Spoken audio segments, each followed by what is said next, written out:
Bom dia, boa tarde, boa noite, caríssimos, tudo bem? Vamos falar um pouquinho sobre os totalitarismos, né? Sobre o período entre guerras, entre a Primeira e a Segunda Guerra Mundial, de 1918 a 1939, né? Um período que foi marcado por muitas crises políticas, econômicas em vários países do globo e por radicalizações políticas, né?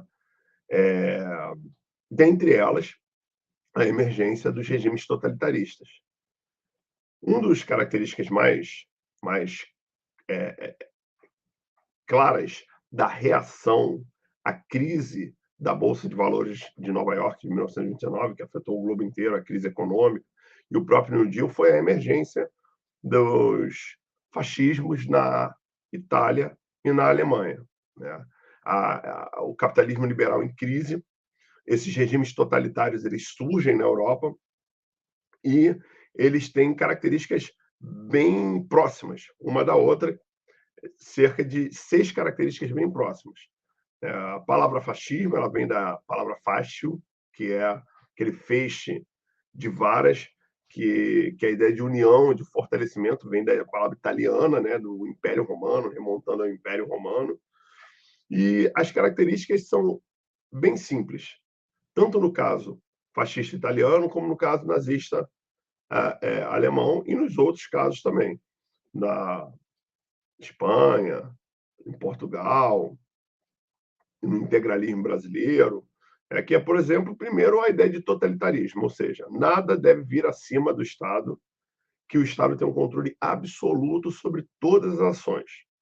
O segundo é a ideia de exaltação de valores nacionais, né? Os valores nacionais eles são hiperexaltados e a nação ela é sempre a forma mais perfeita de sociedade.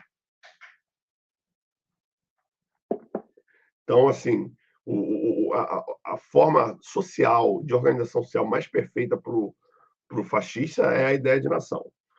Terceiro, a questão do militarismo. Essas nações, é, desses regimes, elas adotam a ideia de fortalecimento dos seus exércitos para a defesa interna das fronteiras e executar uma política expansionista. Então, exércitos fortes, organizados, militarizados, para o controle interno e para a expansão. Quarto, corporativismo, que é a existência de um partido único que vai organizar a sociedade, no caso, os partidos fascista, nazista, e por aí vai. O antiliberalismo é o quinto, é a ausência da liberdade sindical, econômica e de imprensa, né? Então, você é contra as liberdades individuais em prol do coletivo, em prol da nação, em prol do país, do grupo, né? O grupo ele não pode se sobrepor, ele tem que se sobrepor sobre as liberdades individuais. O indivíduo não pode se sobrepor nem se destacar no grupo especificamente. E sexto e por último, uma propaganda controlada. O Estado controlando a propaganda com a finalidade clara de fortalecimento do patriotismo, culto ao chefe, ao líder e à disciplina. Isso tudo vai aparecer no caso que nós vamos ver agora, italiano, e no caso alemão, né? Primeiro vamos ver o italiano, que é bem mais surge um pouco antes que o alemão, mas na mesma época, alguns anos antes, que vai logo surgir após o final da Primeira Guerra Mundial, quando a Itália em crise política e econômica, né? A Itália era dirigida pelo rei Vítor Emanuel III, e para tentar conter a expansão de ideias socialistas que vinham no reboque da Revolução Russa de 1917, em 1921 foi fundado o Partido Nacional Fascista, né? E ele logo é derrotado em 22 nas eleições parlamentares, e ali ele já mostra o que vê. Ele organiza a marcha sobre Roma dos camisas negras, né? Nós vimos isso em sala de aula. Eles avançam, eles marcham sobre a cidade de Roma, cerca de 20 mil pessoas, é, mostrando que eles iriam agir com violência para a tomada do poder. Todos armados, às vezes de forma violenta, para mostrar força naquilo dali. Esse movimento vinha muito claro com a ideia de combate à crise do capitalismo liberal e o combate ao comunismo. E aí, diante desse quadro de impactante do volume de pessoas que aderiram ao fascismo, o rei Vítor Emanuel III acabou nomeando Benito Mussolini, o grande líder fascista, para o cargo de primeiro-ministro. E aí os fachos, como eram chamados, essa milícia fascista, formou grupos voluntários de segurança do Estado, a revelia do Exército. E aí, isso em poucos anos, nas eleições de 24, eles já ganham a maioria no parlamento e Mussolini assume o poder como Duce, condutor, concretizando esse Estado fascista. A imprensa oposicionista é fechada por meio da polícia política, perseguições aos socialistas e aos comunistas. A grande característica dessa ideologia é o culto e a exaltação ao chefe político. Mussolini era considerado um Duce, né? Ele era a própria presença do líder, do comando, né? Com frases como Mussolini não erra nunca, e assim que acontecia na época. Mussolini até em algum momento conseguiu desenvolver a economia italiana, com o protecionismo econômico, ampliou a agricultura, a indústria, construiu muitas obras públicas empregando um volume de gente, diminuiu o analfabetismo, controlou a educação, valorizou o treinamento físico e disciplinar e o patriotismo. Só que, por um lado, ele desenvolveu internamente a Itália, por outro lado, ele não deixou de fazer o armamento da população, o militarismo, a militarização da população, ou seja, preparando a Itália para futuros conflitos, né? Em paralelo, ele exerceu também, nesse período, a expansão colonialista, tentando conquistar novos mercados. Então, em 1936, ele vai ocupar a antiga Abissínia, que era a atual Etiópia, lá no chifre africano, na região da Somália, no norte da África, e também se aliou à Alemanha e ao Japão nas questões internacionais. Então, eles estavam ali com as potências do eixo, né? O eixo Roma, Berlim, Tóquio. Já na Alemanha nazista, isso acontece em meio à crise econômica também, de pós-Primeira Guerra Mundial, em 1919, o surgimento na cidade de Munique da fundação do Partido Nacional Socialista dos Trabalhadores Alemães, ou Partido Nazista, né, com Adolf Hitler, um ex-soldado, um ex-combatente da Primeira Guerra Mundial, assumindo a sua direção. Esse partido ele defendia um nacionalismo muito forte e rapidamente ganhou um grande número de adeptos na Alemanha.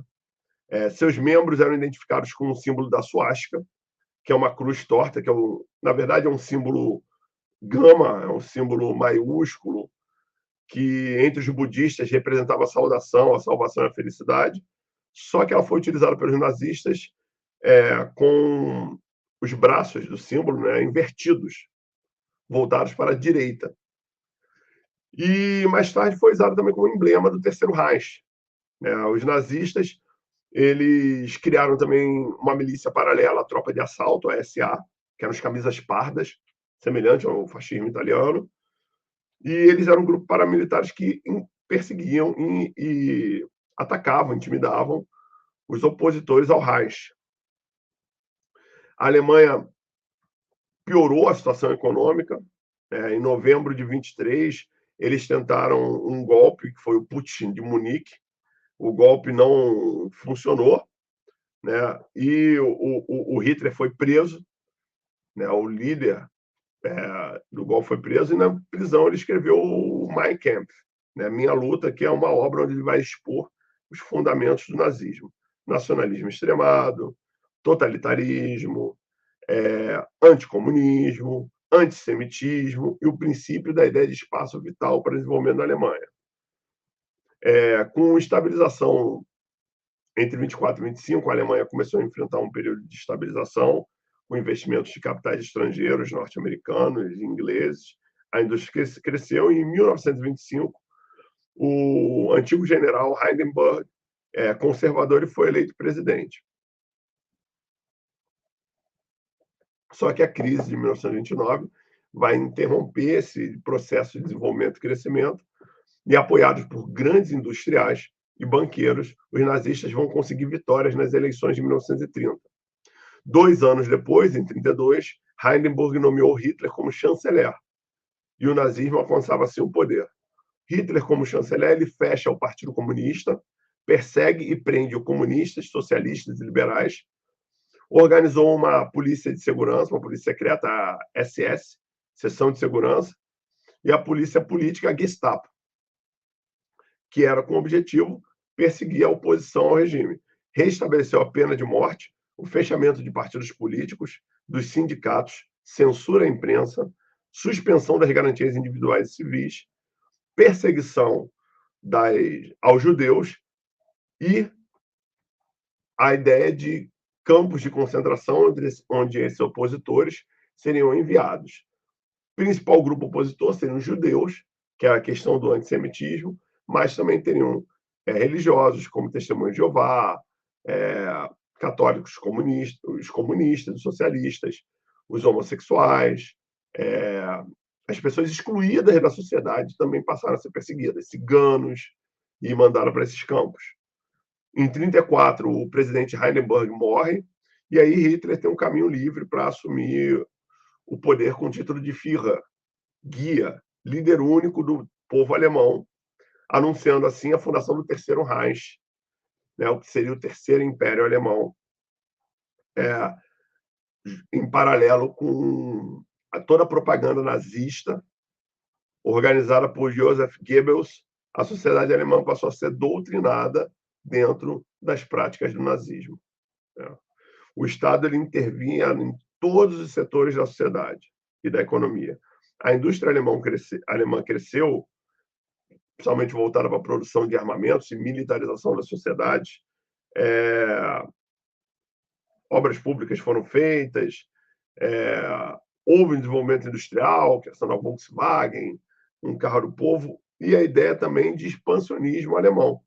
Então, a Alemanha ela começou a enxergar também que, para ela poder fazer esse salto, ela precisava de um espaço vital para desenvolver e estruturar a Alemanha. E aí, também a Alemanha faz as alianças com Roma e Tóquio, né, fazendo o eixo Berlim, Roma e Tóquio, né, dos aliados. E a partir dessa ideia de doutrina vital, a Alemanha vai passar a expandir o seu território através da invasão, né? Essa doutrina ela consistia na integração da população alemã que vivia na Áustria, inicialmente, né? E na região dos Sudetos, a atual República Tcheca, né? Um pedaço da Eslováquia também, e em Danzig, na Polônia. E aí a ideia era conquistar essas regiões, que seria o espaço vital alemão, porque eram regiões que existiam o maior número de alemães morando e habitando a região. Porém, essas regiões também tinham terras férteis e ricas em recursos minerais que eram necessários para esse desenvolvimento da Alemanha. E aí, logo em 1938, com o imenso apoio da população austríaca, Hitler incorporou a Áustria à Alemanha e, no mesmo ano, anexou a região dos Sudetos, que é essa região da República Tcheca e da República Eslováquia, a região do sul ali, do norte. E essa anexação foi reconhecida, inclusive, pela Inglaterra e pela França, na Conferência de Munique, em 1939. E Hitler acabou tomando todo o território das repúblicas de Eslováquia e da República Tcheca. Em seguida, ele vai planejar a invasão da região da Polônia, de Danzig, do corredor polonês, que era a faixa de terra que dava à Polônia acesso ao mar, pelo porto de Danzig, né? E por meio de propaganda controlada.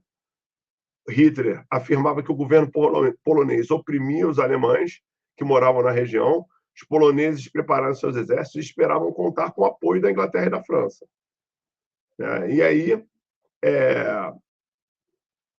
como a Alemanha não queria criar duas frentes de batalha nesse momento, em agosto de 1939, ele vai assinar com a União Soviética o Pacto de Não Agressão, e em 1º de setembro, um mês depois de 1939, ele vai invadir a Polônia, provocando, então, a reação da Inglaterra e da França, que já havia aquele ocupação do espaço da Áustria, da República Tcheca, da República Eslováquia, que na época era uma república única, era a Tchecoslováquia, e depois do corredor polonês já havia uma séria ameaça ao equilíbrio político da Europa e declararam guerra à Alemanha, dando início, assim, à Segunda Grande Guerra Mundial, que falaremos em seguida.